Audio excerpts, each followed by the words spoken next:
حالیہ دنوں آپ کے سامنے سے خبر ضرور گزری ہوگی کہ سعودی عرب اور ایران کی 40 سال کی دشمنی کو چائنا نے دوستی میں بدل دیا۔ سعودی ایران دشمنی کی وجہ سے پاکستان میں سنی شیعہ فسادات کی وجہ سے ہزاروں قیمتی جانوں کا نقصان ہوا۔ یہ دونوں ممالک آخر ایک دوسرے کے جانی دشمن کیوں بنے اور اب دشمنی دوستی میں بھلا کیسے بدل گئی؟ آئیے آج جانتے ہیں۔ 20ویں صدی کے اوائل کی بات ہے کہ جب انگریز ایشیا کے تمام ملکوں میں اپنے حامی بنا رہے تھے تو خاص اسی طرح عرب کے اندر بھی وہ اپنا اثر و رسوخ بڑھا رہے تھے۔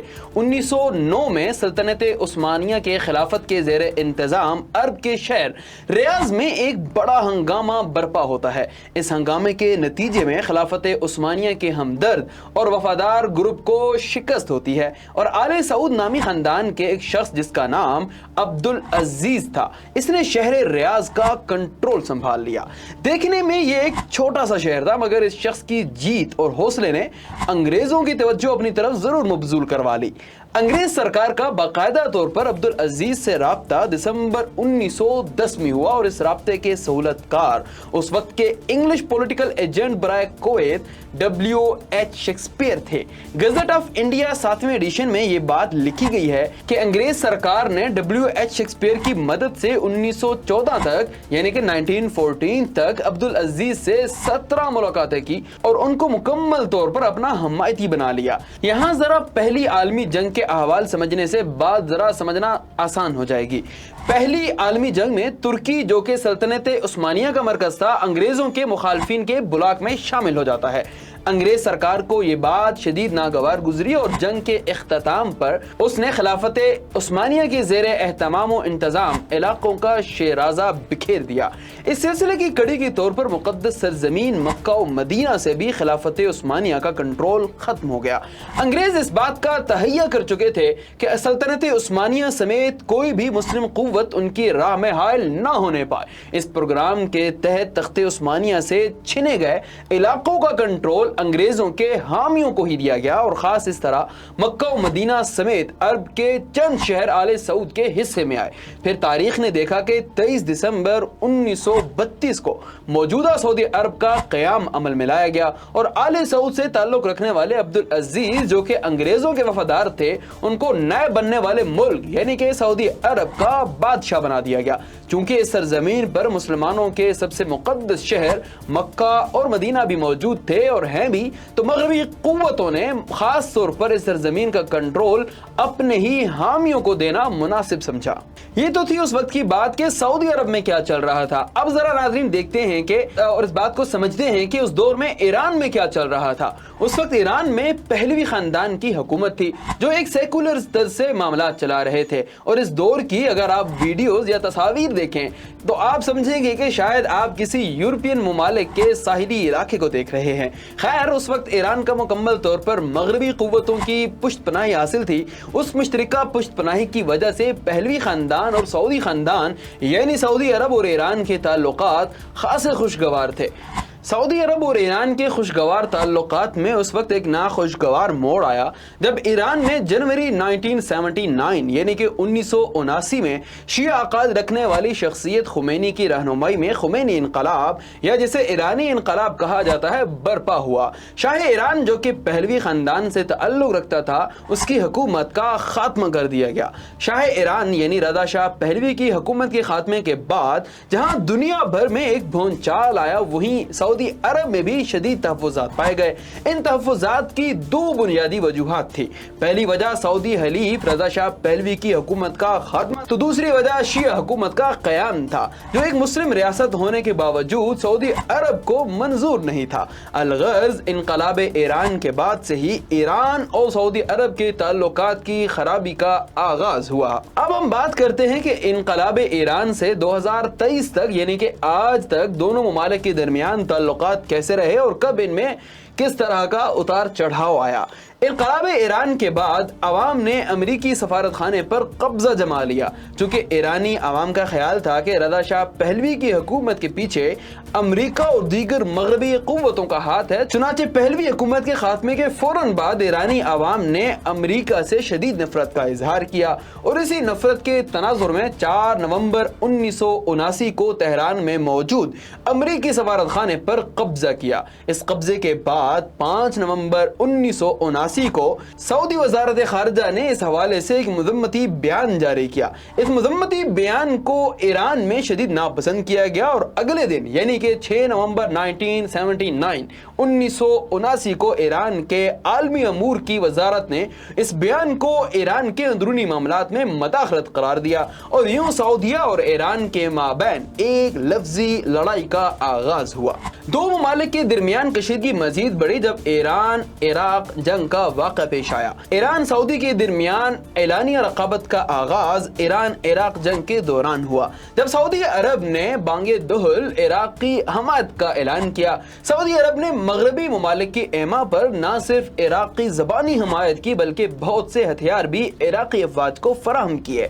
سعودی عرب کے اس اقدام سے ایران میں شدید بیزاری اور نفرت کا اظہار کیا گیا۔ 11 سال کے عرصے تک لڑی جانے والی جنگ میں سعودی عرب شروع سے آخر تک عراق کا حامی رہا اور ایران نے ہمیشہ یہ الزام عائد کیا کہ امریکہ اور دیگر مغربی ممالک کی وجہ سے سعودیہ نے عراق کا ساتھ دیا تھا۔ یہ بات مختلف اخبارات میں چھاپی گئی کہ سعودیہ نے 1992 یعنی کہ 1992 میں عراق کو $1 ملین کی بہت بڑی امداد دی تھی۔ ایران کو مزید دبانے کے لیے مشرق وسطی کے 6 ممالک کا اتحاد عمل میں آتا ہے۔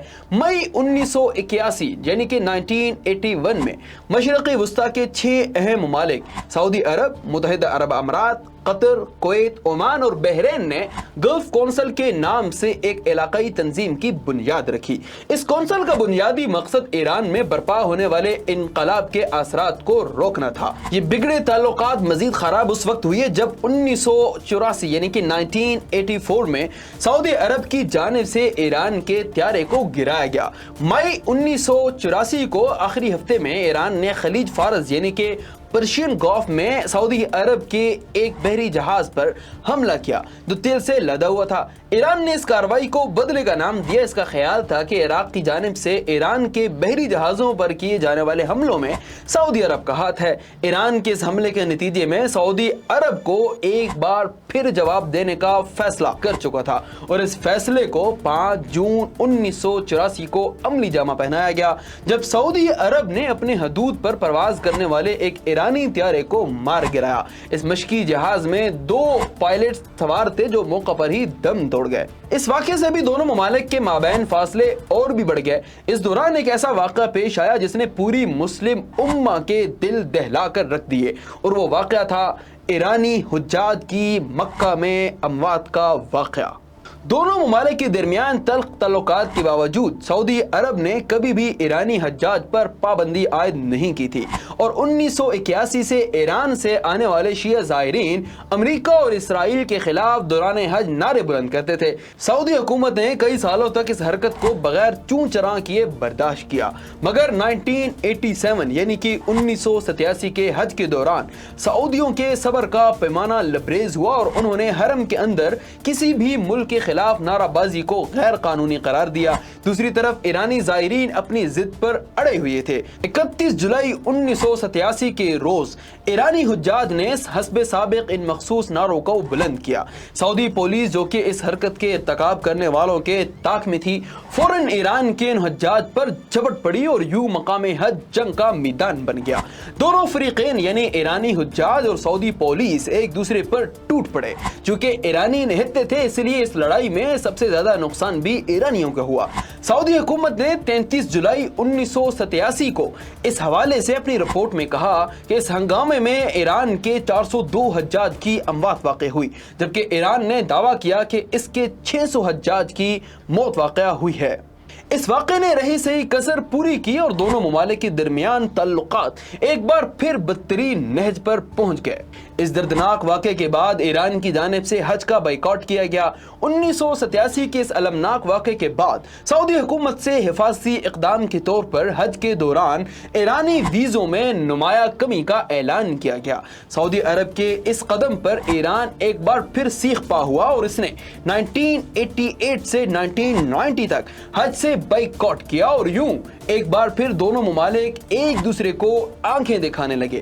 اس دوران ایران میں 1990 میں جب زلزلہ آیا تو دونوں ممالک ایک دوسرے کا دکھ درد بانٹتے ہوئے بھی نظر آئے۔ 1990 تک دونوں ممالک کے تعلقات میں بہتری کے حوالے سے کوئی پیش رفت نہیں ہوئی تھی، لیکن 21 جون 1990 کو ایران میں آنے والے زلزلے نے دونوں ممالک کے بدترین حالات کا رخ موڑ دیا۔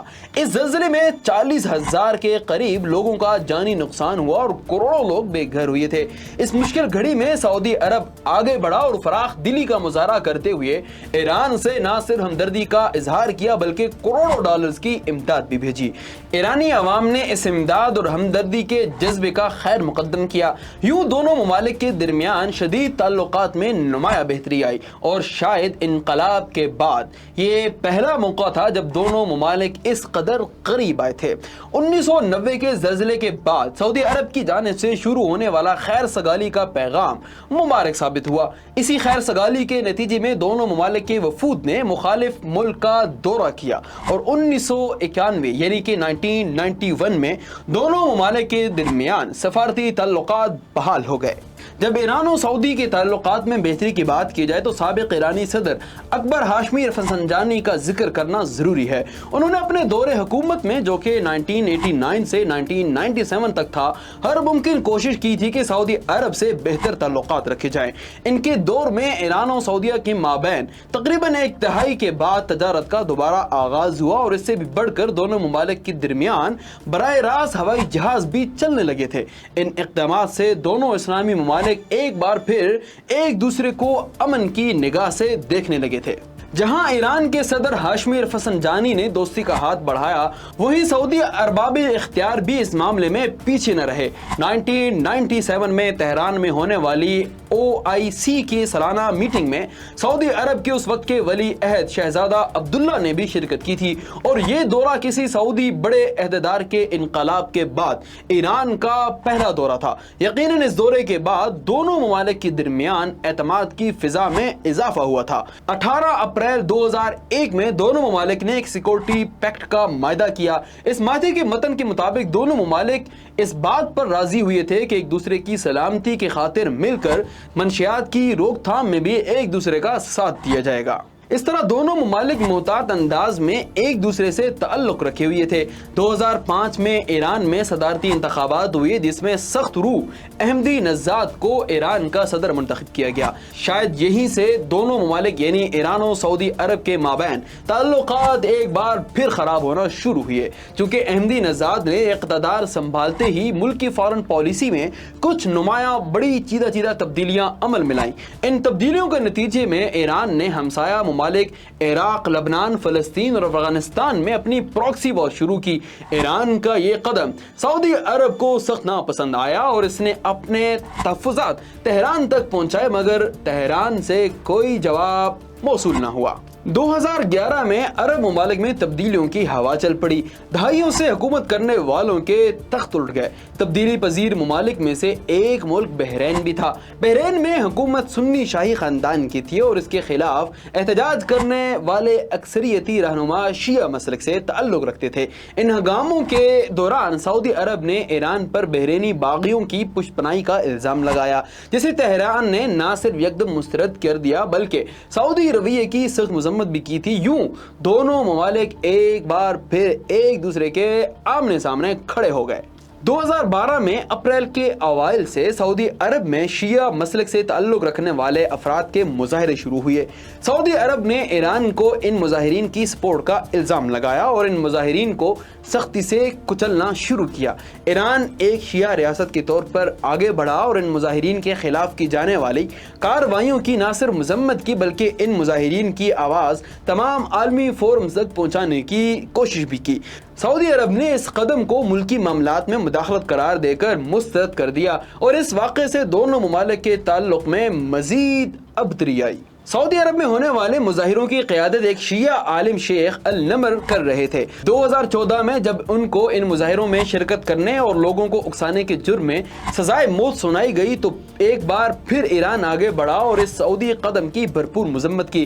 سعودی عرب نے ایک بار پھر ایران کے اس رویے کو یکسر مسترد کرتے ہوئے اسے اپنے اندرونی معاملہ قرار دے دیا۔ یوں 2014 کے بعد سے دونوں ممالک کے مابین شدید مخالفت کی فضا برقرار رہی۔ علاقائی برتری کے لیے دونوں نے مختلف ملکوں کے اندر اپنے حامی گروپوں کی پشت پناہی کی۔ اس رساکشی کے نتائج پوری دنیا نے دیکھے کہ کس طرح دونوں ممالک نے عراق، شام، یمن اور دیگر مشرق وسطی کے ممالک میں تباہی کا ایک نہ ختم ہونے والا سلسلہ شروع کیا، اور یہ سلسلہ 2023 تک مختلف پیچ و خم کے ساتھ جاری رہا۔ ناظرین، مگر ساری دنیا اس وقت حیران زدہ ہوئی تھی جب اچانک 10 مارچ 2023 کو دونوں ممالک نے نہ صرف سفارتی تعلقات کو بحال کرنے کا عندیہ دیا بلکہ دونوں نے اپنے اپنے سفارت خانے بحال کرنے کا اعلان بھی کیا۔ اگلے دن میڈیا رپورٹس میں یہ بات کھلی کہ دونوں ممالک کے مابین دوریاں ختم کرنے والا اور کوئی نہیں بلکہ دنیا میں نئی سپر پاور کا خواب دیکھنے والا چائنا ہے۔ میڈیا میں کیا جانے والا یہ دعویٰ اس وقت سچا ثابت ہوا جب 6 اپریل 2023 کو دونوں ممالک یعنی کہ سعودی عرب اور ایران کے وزرائے خارجہ نے بیجنگ میں ملاقات کی، اور اس ملاقات میں دونوں وزراء نے ایک معاہدے پر دستخط کیا۔ اس معاہدے کے تحت دونوں نے اس بات پر اتفاق کیا کہ آنے والے وقتوں میں دونوں ملک ایک دوسرے سے تعاون کریں گے۔ اس تمام صورتحال میں دلچسپ بات تب ہوئی جب 6 جون 2023 کو سعودی عرب نے ایران میں اپنا سفارت خانہ کھولنے کا سرکاری اعلان کیا، اور ایران نے بھی اسی دن علی رضا کو سعودی عرب کے لیے اپنا سفیر نامزد کر دیا۔ ناظرین، یہ تو آپ نے جانا کہ تاریخ میں اب تک سعودی و ایران کے تعلقات کب اچھے ہوئے اور کب خراب ہوئے، اور اس اتار چڑھاؤ کے سلسلے کی وجوہات کیا تھی وہ بھی آپ نے جانی۔ اب ہم بات کریں گے کہ اگر چائنا نے دہائیوں کے ان حریفوں کو حلیف بنایا ہے تو اس کے پیچھے اس کے کون کون سے مقاصد ہو سکتے ہیں۔ چائنا دنیا کے سپر پاور بننے کی دوڑ میں شامل ہے۔ اس کو یہ منزل حاصل کرنے کے لیے پڑوس ممالک میں امن کی اشد ضرورت ہے